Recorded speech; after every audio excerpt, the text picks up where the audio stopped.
It's a stomach-churning thought. You're ready to get cozy and watch some YouTube videos. On the way to the living room, you prepare some instant noodles you just bought from the supermarket last night. They're quick fix, and they will surely satisfy your savory tooth for the night. A seemingly normal routine, except the noodles you just ate are made from plastic. It almost sounds fictional, but the terrifying truth is that all across the globe, people are exposed to and consume food that is not real. The country that stands to be the largest culprit of this also happens to be one of the largest manufacturers in the world, China. The East Asian country that was worth a whopping $84 trillion in 2022 is actually plagued by an epidemic of food that has been purposefully altered, misrepresented, and tampered with. One of the most notorious of these foods is also one of the most basic: honey. According to Business Insider, honey is actually one of the world's most faked foods. A 2013 investigation conducted by Jinan Times exposed the entire honey industry of Chinese province Shandong. Per chairman of the Shandong's Apiculture Association, a whopping 60 to 70% of honey is fake. The dark reality is that this supposed high-value item is actually a diluted and adulterated version of what would be a naturally derived bee-made substance containing some pollen and crystallization.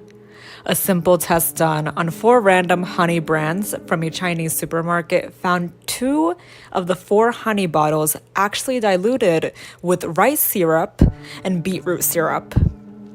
Though inexcusable, the production of honey has taken a toll due to a variety of reasons, ranging from climate change to a national shortage of honeybees. Fraudulent companies, desperate to sell products that imitate real honey, do everything in their power to continue the small business and reserve the value of the real deal. Not all of them get away with their honey tampering scheme. Back in 2013, the United States actually encountered the largest food fraud incident involving fake honey imported from China that led to serious federal charges, infamously known as Honeygate. A sting ran by the U.S. Immigration and Customs Enforcement and Homeland Security investigations led to the arrest of 5 individuals and 2 large American honey processors in the illegal distribution of fake honey. Though 2 American companies were Honey Solutions from Baytown, Texas, and Grow Up Farms, Inc. of Onstead, Michigan. The honey was found to have been adulterated and completely ridden of its natural pollen so that the true origin of the honey could not be determined. The simple and main reason was, and is always, money.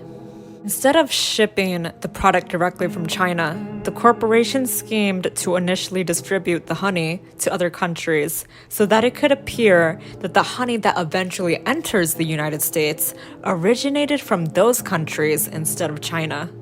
The companies involved avoided paying an estimated $180 million in shipping duties, but the truth came out and they were charged at a federal level. Sadly, this doesn't absolve the issue entirely. Even though China's honey reputation has hit rock bottom, products originally from China but mislabeled to originate from a completely different country, such as India, Malaysia, Taiwan, still make their way to the US and oftentimes are overlooked.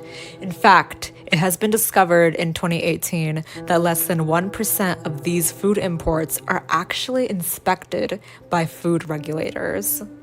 Perhaps the more depressing food item that has been tampered with is baby formula, which is reported to have negatively affected 300,000 Chinese infants, 6 of whom died as a result. Complications included kidney and urinary tract effects.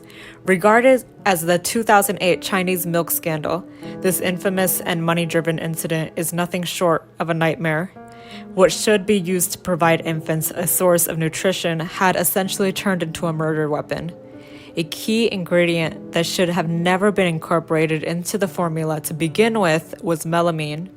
Melamine is a chemical high in nitrogen that can be found in usable cups, plates, and other industrial items. For some terrible and most likely greedy reason, manufacturers in China deliberately decided to incorporate this chemical, supposedly as a means to falsely increase the protein content in the diluted raw milk. the actual protein content doesn't increase, but when tests are conducted to decipher the formula's protein amount, it wouldn't be able to tell between the nitrogen and protein. And thus, the product would appear to have a grossly higher protein content than it actually consists of. On top of this, the molecule is cheap to obtain and more accessible. These products were distributed internationally, and for many years, even before the milk scandal, the dangerous effects of melamine were known when it was intentionally added into pet food, which resulted in renal failure and thousands of animal deaths across the world. Upon this gruesome milk discovery, the Chinese authorities seized and recalled a total of 11,000 tons of the contaminated baby formula. 22 manufacturers were housing and distributing these toxic products, and some of these products were tested to have melamine levels as high as 2,563 milligrams per kilogram.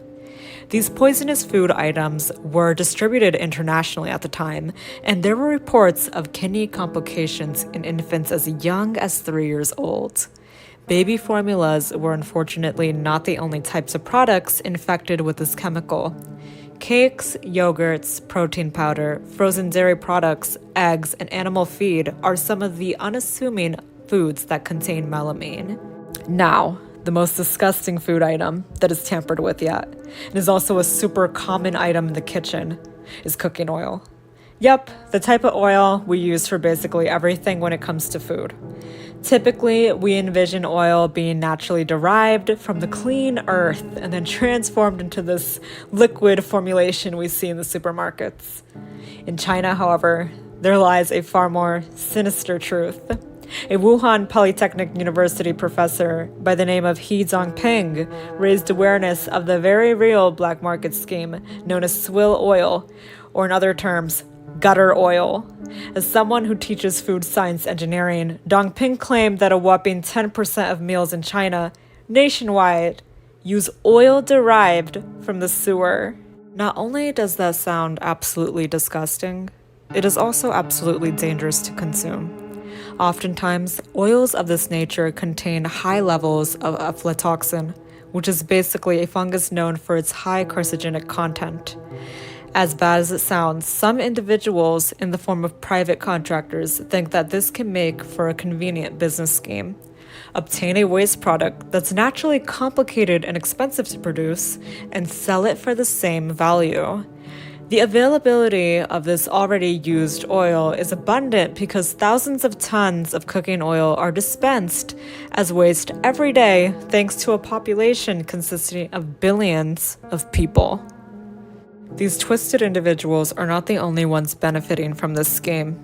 Actual businesses such as restaurants see a financial gain as well because these same private contractors will pay restaurants for their cooking oil waste.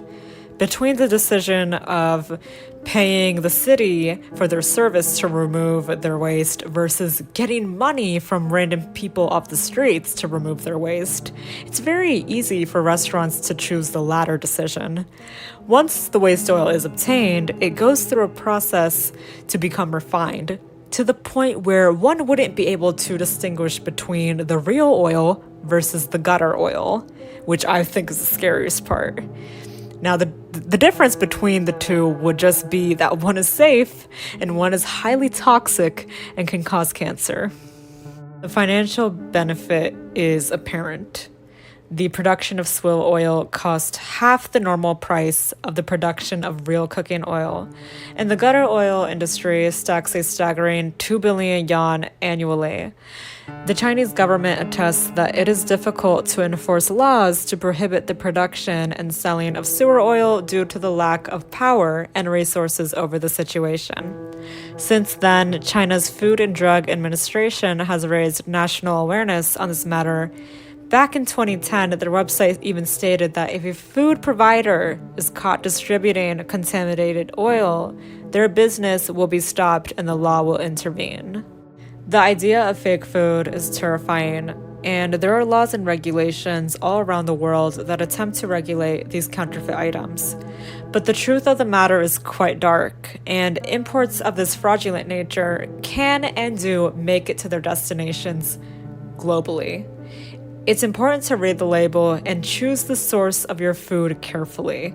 It doesn't matter how developed and economically advanced a country is. As we can see, China, a country worth trillions, is plagued by food fraud.